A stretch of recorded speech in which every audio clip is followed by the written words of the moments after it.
शेतकरी बंधूंनो, द्राक्ष शेती अडचणीतून वाटचाल करते असं आपण गेल्या वेळेला म्हटलं होतं. अजून ह्या अडचणी काही संपलेल्या नाहीत. पाऊस मोठ्या स्वरूपात पडत आहे. कटिंग झालेल्या बागांची जर परिस्थिती विचारात घेतली तर फारशी समाधानकारक परिस्थिती बऱ्याच ठिकाणी दिसून येत नाही.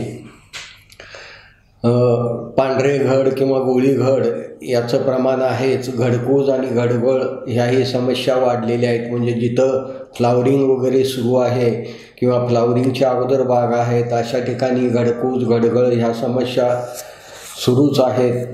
या समस्येसाठी मी गेल्या वेळेला तुम्हाला सांगितलं होतं की मॅग्झीसेट आणि मॅग्झीचिल फ्लावरिंग हे एकत्र मिसळून जर त्याचा उपयोग केला तर घडकूज आणि घडगळ थांबण्यामध्ये बराचसा उपयोग होतो. म्हणजे घडकूज आणि घडगळ जवळजवळ थांबते. फक्त यातली महत्त्वाची अट कोणती असेल तर घडकूज आणि घडगळ होत असतानाच त्याचा उपयोग करा. घडकूज आणि घडगळ होत नसेल तर त्याचा उपयोग करू नका. म्हणजे घडकूज आणि घडगळ खरोखरच सुरू असेल तरच त्याचा उपयोग करायला काय हरकत नाही. आत्ताच्या परिस्थितीचा विचार केला तर काय झालेलं आहे, मूळ परिसरामध्ये पाणी साठलेलं आहे आणि मूळ परिसरामध्ये पाणी साठल्यामुळं नवीन मुळ्या कार्यक्षम राहिलेल्या नाहीत. आणि अशा नवीन मुळ्या कार्यक्षम न राहिल्यामुळं, कारण त्यांना ऑक्सिजन मिळत नाही, सतत पाणी तिथं आहे, पाऊस सतत पडतो आहे, मोठे पाऊस पडत आहेत आणि मग या सगळ्या परिस्थितीचा जर विचार केला, दिलेली अन्नद्रव्ये सगळी धुवून जात आहेत, तर ह्या वाढीच्या काळामध्ये ज्या मुळ्या जशा वाढून चांगल्या तयार व्हायला पाहिजे होत्या तशा काही त्या तयार झाल्या नाहीत विश्रांतीच्या कालावधीमध्ये. आणि त्यामुळं काय व्हायला गेलेलं आहे की मुळ्याकडून अन्नद्रव्याचं शोषण होत नाही. त्याशिवाय सायटोकायनिन निर्मिती ही मुळ्याच्या टोकामध्ये होत असते, पण मुळ्याच वाढत नाहीत. सेंद्रिय पदार्थ सगळे धुवून गेलेत किंवा तिथं जी उपलब्ध अन्नद्रव्ये आहेत ती सुद्धा धुवून गेलेली आहेत आणि त्यामुळं मूळ वाढ पाहिजे तशी समाधानकारक होत नाही. आणि असे समाधानकारक त्या मूळ वाढ न झाल्यामुळं सायटोकायनिन निर्मिती होत नाही आणि सायटोकायनिन निर्मिती नाही झाली की घडाच्या आकारावर किंवा गोळी घड किंवा पांढरे घड, घडाचा आकार वाढणे ह्या सगळ्या समस्या आपल्याला दिसून येतात. आता पहा, यावेळेला काही प्रश्न आलेले आहेत, त्या प्रश्नांचा आपण विचार करू. यामध्ये पहिला प्रश्न आहे, चुनखड जमिनीमध्ये सिंगल सुपरफॉस्फेटची निवळी द्यावी का? जमिनीत चुनखड 16% आहे. आता 16% म्हणजे चुनखड खूपच आहे. तर अशा जमिनीमध्ये शक्यतो सिंगल सुपरफॉस्फेट किंवा असं वापरण्यापेक्षा गंधकाचा जास्तीत जास्त उपयोग करा, सल्फ्युरिक ॲसिडचा जास्तीत जास्त उपयोग करा आणि फॉस्फरससाठी सल्फ्युरिक ॲसिड अधिक फॉस्फरिक ॲसिड हे जर तुम्ही ड्रीपमधून सोडलं तर त्याचा निश्चितपणे फायदा होऊन जाईल. 1-1.5 लिटर फॉस्फरिक ॲसिड आणि 2-2.5 लिटर सल्फ्युरिक ॲसिड असं जर एकरी तुम्ही ड्रीपमधून सोडलं तर फॉस्फरस उपलब्धतेला निश्चितपणे चांगला फायदा होईल. तर चुनखड ही 16% असल्यामुळं किती जरी आपण म्हटलं तरी सुपरफॉस्फेट वगैरे निवळीचा अशा जमिनीमध्ये फारसा उपयोग होत नाही. आणि जर तुम्हाला सुपरफॉस्फेट निवळी द्यायची असेलच तर त्या निवळीमध्ये फॉस्फरिक ॲसिड आणि सल्फ्युरिक ॲसिड मिसळा, म्हणजे त्याचा थोडाफार निश्चितपणे चांगला फायदा व्हायला मदत होईल. दुसरा यातला प्रश्न आहे बघा, सल्फ्युरिक ॲसिडमुळे जीवाणू मरतील काय? तर आपण एकरी किती 1 ते 2 लिटर सल्फ्युरिक ॲसिड देतो आणि त्यामुळं होतंय का काय पहा की प्रत्येक वेलीला म्हणजे प्रत्येक द्राक्ष वेलीला जास्तीत जास्त 1 ते 2 थेंब सल्फ्युरिक ॲसिड वाटणीला येतं आणि मग त्या 1 ते 2 थेंबामुळं जीवाणू मरतील, मुळ्या मरतील आणि हे असला भाव करण्यात काहीही अर्थ नाही. हे खूप चुकीचं आहे. कोणतरी उठवतंय मुळ्या मरतील, अरे काय आपल्याला ते कॅन वतायचं आहे का? मूळ परिसरात कॅन वतायचं नाही. आपण किती सोडतो? एकरी 1.5 ते 2 लिटर. 2 लिटर आपण सल्फ्युरिक ॲसिड जर एकरी सोडलं, 1000 वेली म्हणलं तर जास्तीत जास्त 1.5 ते 2 थेंब एका द्राक्ष वेलीच्या वाटणीला येतात आणि 1.5 ते 2 थेंबानं काय होणार आहे? काहीही वाईट परिणाम होणार आहे होणार नाही. झाला तर निश्चितपणे 100% अत्यंत चांगला फायदा तुम्हाला मिळून जाईल. तर ज्या जमिनीत मीठ फुटलेलं आहे किंवा चुनखड जास्त आहे, जमीन कठीण आहे, चिबड आहे, अशा जमिनीमध्ये सल्फ्युरिक ॲसिड, फॉस्फरिक ॲसिड वगैरे यांचा उपयोग करायला काही हरकत नाही. त्याचा काहीही वाईट परिणाम होत नाही. कारण आपण देताना आपली मात्राच खूप कमी आहे. प्रत्येक वेलीला जर 1-2 थेंब वाटणीला येत असतील एका बाजूला, तर त्या 1-2 थेंबाने कसले जीवाणू मारतात काय होते? आणि त्याबरोबर पाणी आहे. 10 लिटर पाण्यात 2 थेंब सल्फ्युरिक ॲसिड टाकलं तर काय फरक पडणार आहे? जसं 10 लिटर पाण्यात साखरेचे 5-6 कण टाकलं आणि म्हणलं पाणी गोड लागते का बघा, तर लागेल का? लागणार नाही गोड पाणी. कसं लागेल ते? 10 लिटर पाण्यात त्या 2 साखरेच्या कणानं काय होणार आहे? तसंच आहे 10 लिटर पाण्यात या 2 थेंब सल्फ्युरिक ॲसिडनं काय होणार आहे? काही होणार नाही. झाला तर निश्चितपणे हळूहळू तुमचा फायदाच होत जाईल, जमिनीचा फायदा होत जाईल. सोडियम निघून जाईल, क्लोराईड निघून जाईल, मुळ्या चांगल्या वाढतील, जमिनीची निचरा क्षमता वाढेल, स्फुरद उपलब्धता वाढेल. तर असं भ्यायचं काही कारण नाही. जीवाणू वगैरे काही मरणार नाहीत. आपल्याला काही तिथं कॅननं सल्फ्युरिक ॲसिड ओतायचं नाही. अगदी थोडं सल्फ्युरिक ॲसिड 1-2 थेंब जातं आहे, त्यामुळे जीवाणू वगैरे काही मरत नाहीत, काही त्यांच्यावर वाईट परिणाम होत नाही. मुळ्यावर सुद्धा त्यांचा काही वाईट परिणाम होत नाही. झालं तर निश्चितपणे मुळ्यांना त्याचा फायदाच होईल. तर उगीच काहीतरी लोक उठवतात आणि मग चांगल्या गोष्टीचा उपयोग थांबून जातो. तर असं काही घडू नये. सल्फ्युरिक आपल्या जमिनीसाठी म्हणजे मीठ फुटलेलं असेल किंवा चुनखड जास्त असेल, स्फुरद उपलब्धता कमी असेल, तर अशा जमिनीमध्ये सल्फ्युरिक ॲसिडचा उपयोग किंवा गंधकाचा उपयोग करणं योग्यच आहे. म्हणजे ते करायलाच पाहिजे असं म्हणायला काही हरकत नाही. तिसरा प्रश्न यातला आहे, काही जणांच्या मते फळ छाटणी झाल्यावर ड्रीपमधून लिव्होसिन द्यावे तर दिले तर चालेल का? तर लिव्होसिन द्यायला काय हरकत नाही, परंतु पाऊस फार नसावा. नाहीतर लिव्होसिन दिलं आणि पाऊस आला, सगळं लिव्होसिन निचऱ्याद्वारे निघून जाणार. लिव्होसिनचे अनेक फायदे आहेत. मूळ वाढीवर त्याचा चांगला परिणाम होतो, मुळात सायटोकायनिन निर्मितीला त्याचा चांगला फायदा होतो. असे अनेक फायदे चांगले आहेत. वर फुटीच्या वाढीवर त्याचा चांगला परिणाम होतो. फुटीची वाढ शिस्तीत व्हायला लागते, त्यामुळे फुटीमध्ये रोगप्रतिकारक क्षमता वाढते. तर तोटे फारसे काही नाही. म्हणजे लिव्होसिन बंद झाल्यामुळे झालं त्याला कारण एवढंच आहे की लोक शेवटच्या स्टेजमध्ये म्हणजे काढणीच्या स्टेजमध्ये मणी हिरवे राहावेत म्हणून लिव्होसिन वापरायला लागले आणि त्यामुळे त्याचा रेसिड्यू सापडला.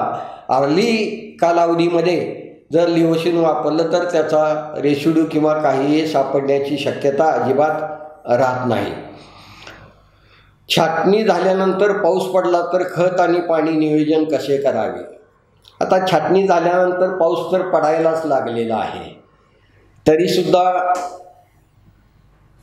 हिरवळीची खतं असतील, शेणखत असेल, पालापाचोळा असेल, पेंड असेल, 5-10-0 असेल, यासारख्या नेचर्स गोल्ड असेल, यासारख्या सेंद्रिय खतांचा तुम्ही अवश्य उपयोग करा. नेचर्स गोल्ड हे अत्यंत चांगलं असं सेंद्रिय कर्ब असणारं खत आहे. याच्यामध्ये 50% इतका कार्बन आहे. आत्ता सध्या असं कुठलंच सेंद्रिय खत नाही की ज्याच्यामध्ये 50% कर्ब आहे. तर हे 50% कर्ब असणारं सेंद्रिय खत आहे, त्याचा तुम्ही अवश्य उपयोग करा. निश्चितपणे अशा पाऊस पडणाऱ्या अवस्थेमध्ये या सेंद्रिय खतांचा अत्यंत चांगला फायदा होतो. मूळ वाढीला चालना मिळते, मूळ परिसरामधील सेंद्रिय कर्ब वाढतो. सेंद्रिय कर्ब वाढल्यामुळं अन्नद्रव्याचं शोषण वाढतं. तर ह्या सगळ्या गोष्टी तिथं घडून येतात आणि म्हणून खतं किंवा सेंद्रिय खतं तरी या या वेळेला द्यायला काही हरकत नाही. पाण्याचा विचार केला तर पाणी शक्यतो पाऊस पडताना पाणी द्यायची काही गरज नाही. नैसर्गिकरित्या खूप पाऊस पडतोय. पाऊस पडत नसेल, 8-10-12 दिवस पाऊस नाही पडला तर मात्र पाणी द्यायला हरकत नाही. ओलावा जमिनीमध्ये असणं आवश्यक आहे, त्याशिवाय डोळे फुटणार नाहीत, फुटीची वाढ होणार नाही, मुळांची वाढ होणार नाही, अन्नद्रव्ये शोषली जाणार नाहीत. तर पाऊस अजिबातच पडत नसेल 8-8, 10-10 दिवस तर द्यायला हरकत नाही. आता दररोज सध्या तरी आपल्या इकडं मी बघतोय सगळीकडं जवळजवळ दररोजच पाऊस पडतोय आणि तो खूप मोठा पडतोय. तर अशा परिस्थितीमध्ये पाणी द्यायची काही गरज नाही, परंतु खतं द्यायला काही हरकत नाही. खतं देताना काळजी घ्या की ड्रीपमधून खतं द्यायची असतील तर थोडंच पाणी द्या, खूप पाणी सोडू नका.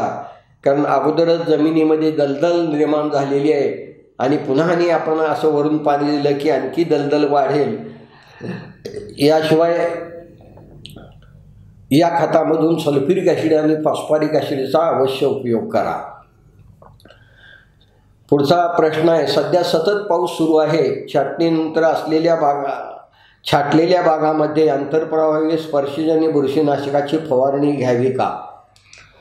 आता बघा, आंतरप्रवाही आणि स्पर्शजन्य ही बुरशीनाशकं तर वापरलीच पाहिजे. बुरशीनाशक हे वापरलंच पाहिजे, त्याशिवाय काय रोग नियंत्रण होणार नाही.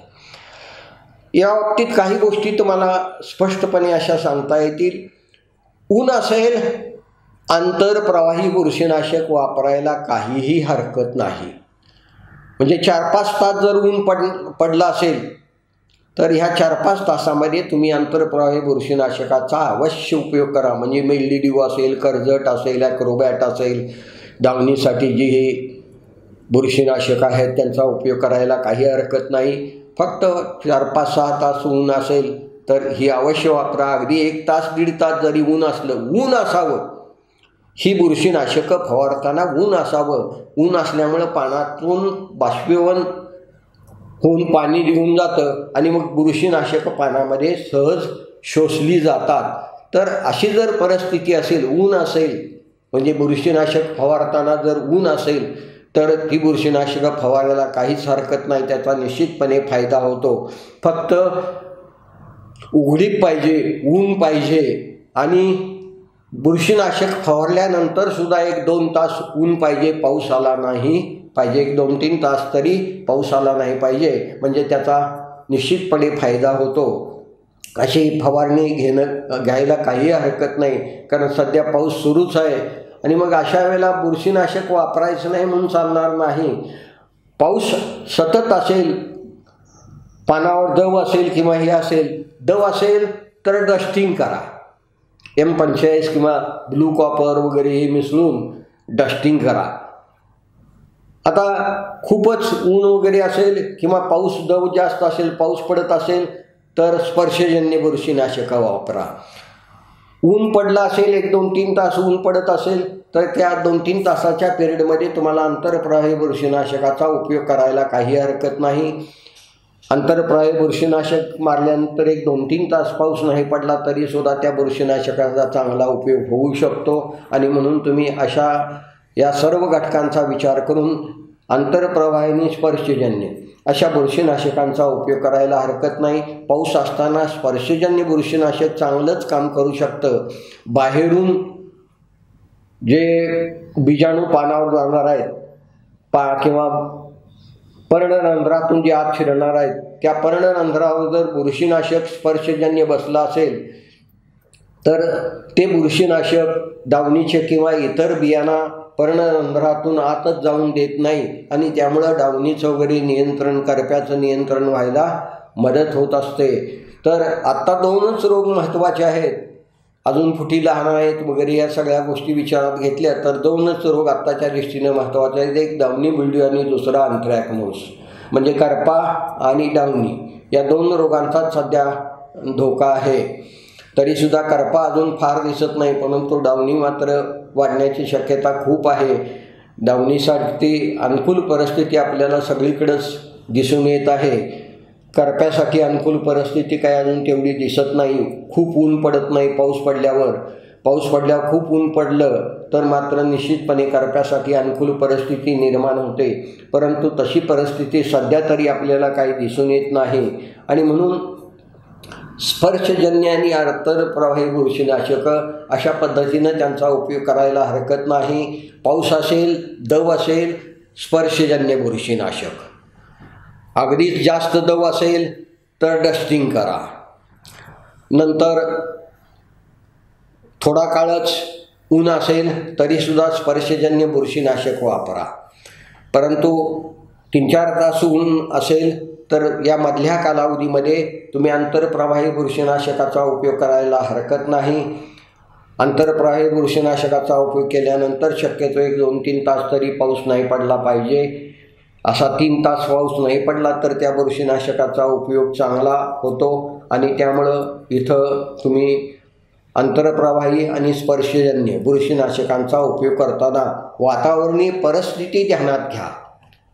वातावरणातली परिस्थिती कशी आहे त्या दृष्टीनं विचार करून पाऊस असेल, ऊन असेल, वारा असेल किंवा ह्या सगळ्या गोष्टी कशा आहेत, त्यांची परिस्थिती काय आहे, या सगळ्या गोष्टींचा विचार करून तुम्ही ह्या फवारण्या घ्यायला काहीसुद्धा हरकत नाही. छाटणीनंतर घड जिरणे या समस्येवर उपाय म्हणून काय केले पाहिजे. आता बघा, घड जिरणे ही मुळीशी निगडीत समस्या आहे. मुळाकडून अन्नच येत नाही. अन्न आल्याशिवाय मुळात जे एप्रिल कटिंग नंतर जी पानं अन्न तयार करतात त्यातलं 70% अन्न हे मुळ्यात साठवलं जातं. म्हणजे जवळजवळ बरंचसं अन्न हे मुळ्यात साठवलं जातं आणि मग ते घड फुटायच्या कालावधीमध्ये म्हणजे डोळा फुटायच्या कालावधीमध्ये ते अन्न हळूहळू वर जातं.